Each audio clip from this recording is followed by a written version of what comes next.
todos los siglos, todas las voces, toda la memoria.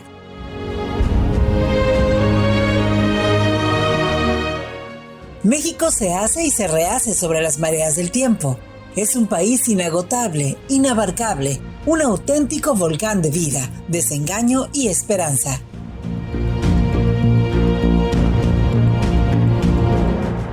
México, historia y leyenda, convoca los testimonios de lo real y lo imaginario, bajo el amparo de la palabra.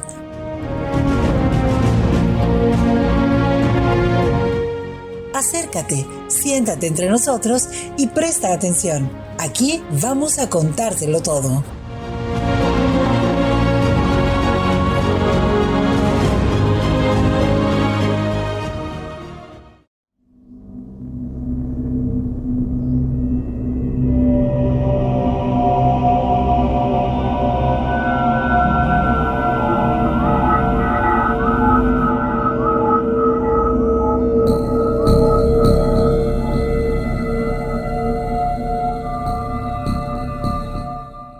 Cuenta la leyenda que, como suele suceder con todas las leyendas, no tiene un autor conocido, que hace muchos años, en un México que todavía no se llamaba de ese modo, existía un sacerdote que se dedicaba laboriosamente a lo suyo: celebrar los oficios, atender a sus feligreses, organizar papeles y más papeles, atender a la feligresía.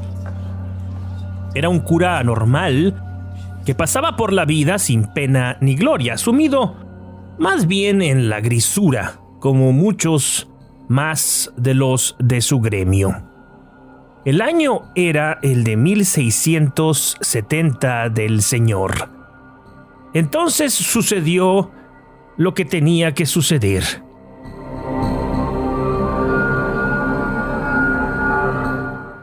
El diablo, que parece no descansar cuando se trata de corromper almas, comenzó a sembrar en el corazón de aquel presbítero la semilla de un deseo carnal, contrario a la naturaleza propia de su ministerio, que, como bien se sabe, es el celibato y la renuncia voluntaria al matrimonio. Este cura impúdico comenzó a observar con otros ojos a las mujeres con las que tenía contacto, hasta que hubo de iniciar relaciones lascivas con una de ellas, que no tuvo ningún prejuicio e imprudentemente decidió aceptar los galanteos de aquel sacerdote infiel a Cristo.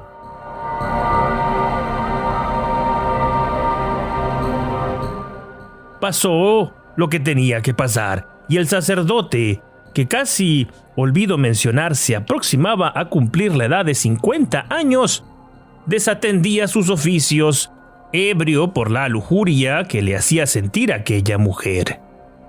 Fue tanto el capricho de aquel hombre que decidió vivir junto a ella, sin importarle que todo mundo se enterara de su amancebamiento. Las autoridades eclesiásticas hacían todo lo posible por evitar el escándalo, pero aquello no tenía remedio. Todos en aquel lugar repudiaban la decisión que había tomado su pastor, sobre todo un hombre entre todos ellos: el herrero.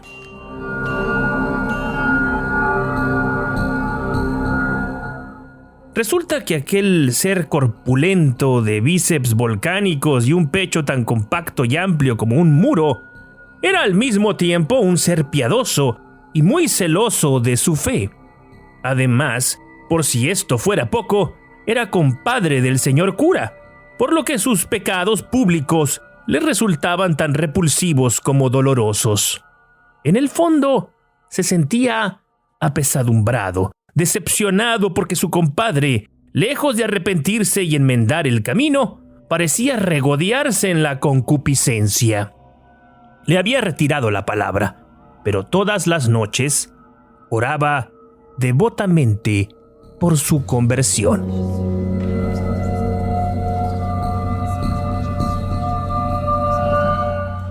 Entonces sucedió lo que nadie jamás hubiera imaginado. Una noche, Una noche cualquiera, y en medio de una tempestad con miles de rayos, alguien golpeó fuertemente la casa del herrero, que vivía en una calle llamada Rejas de la Valvanera. Primero pensó que aquello era producto del viento, pero después, por la insistencia de los golpes, el hombretón abandonó completamente las brumas del sueño, se incorporó, encendió una vela y se dirigió a atender aquellos llamados tan inoportunos. ¡Ay! ¡Ay! Cuando abrió la puerta, vio delante de sí una escena que no le era desconocida. Un par de hombres cabresteando una bestia, en este caso una mula prieta. Pedían herrajes. Lo extraordinario era que se presentaran en su casa a las tantas de la madrugada. Aquellos hombres eran esclavos negros, lo que resultaba sorprendente, sobre todo cuando le informaron que aquello era una emergencia y que venían de parte del señor cura. El herrero, que seguía sintiendo por su compadre un afecto profundo a pesar de sus equivocaciones, decidió atender diligentemente aquel evento inesperado. Arrimó el animal hasta la fragua y ahí, bajo la inspección atenta de aquellos negros descamisados, procedió a herrar la acémila. Cuando terminó, los hombres se mostraron satisfechos y le informaron que se pasara al día siguiente por la casa cural para que sus servicios fueran justamente remunerados. El herrero aceptó naturalmente aquello y se retiró inmediatamente a la cama para tratar de conciliar nuevamente el sueño, pensando en que algo raro había en todo aquello. No recordaba que su compadre tuviera una mula prieta, pero ciertamente hacía ya tiempo que no tenían contacto y no era del todo descabellado pensar que el hombre se hubiera hecho pues de una nueva cabalgadura.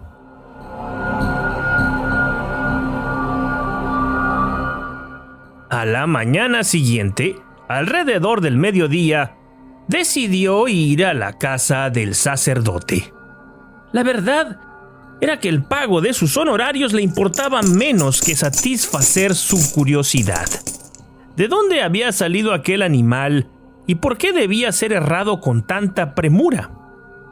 Se dirigió entonces a la calle de la Puerta Falsa de Santo Domingo, que ahí era donde se localizaba la iglesia.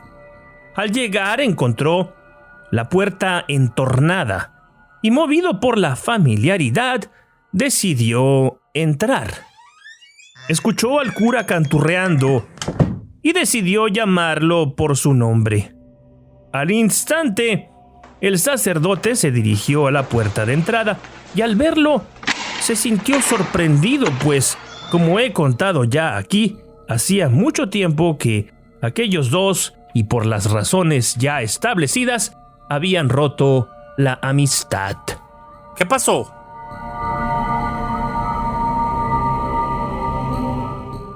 El herrero apuró el trance, contándole todo lo que había sucedido en la madrugada. El cura soltó una carcajada telúrica, tan fuerte que seguramente se escuchó en toda la Nueva España. Enseguida le dijo que le iría a contar a su mujer que su compadre el herrero había sido víctima de una broma pesada ejecutada por sepa Dios quién. Subió a la habitación saltando de 3 en 3 los escalones. Después de un largo silencio, un grito desgarrador salió de la alcoba.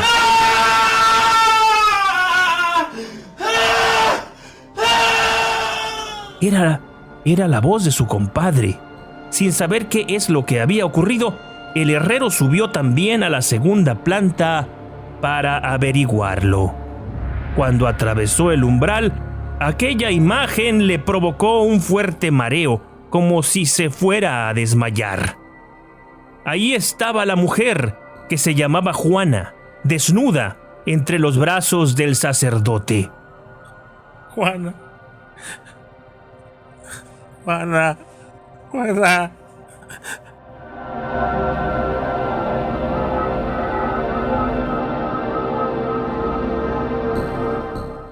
Tenía la piel amoratada y los labios y los ojos entreabiertos, con esa expresión distante que tienen los cadáveres.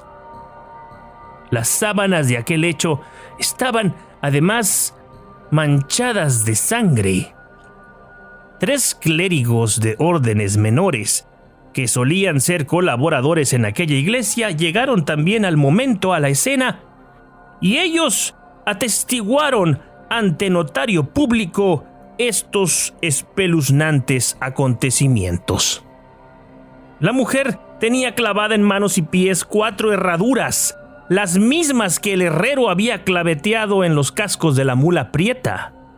Además, apretaba entre los dientes un freno de plata de doble castigo.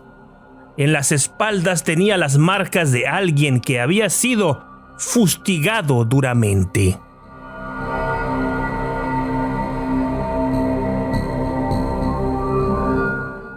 Los teólogos de la época supieron del caso y llegaron a una conclusión que puede resultar risible para los no creyentes.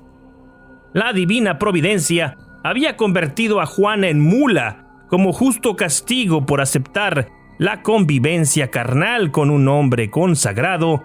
Al mismo tiempo, aquel hecho trágico serviría de ejemplo a los demás clérigos para que supieran honrar el juramento solemne que hicieron una vez postrados frente a Dios.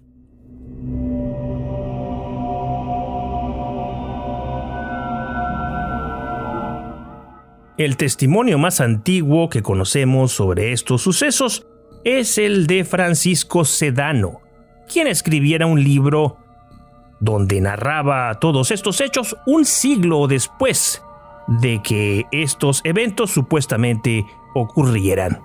Por cierto, la calle de la Puerta Falsa de Santo Domingo, mencionada en esta historia, es hoy conocida con el nombre de República de Perú y se encuentra en el centro histórico de la Ciudad de México.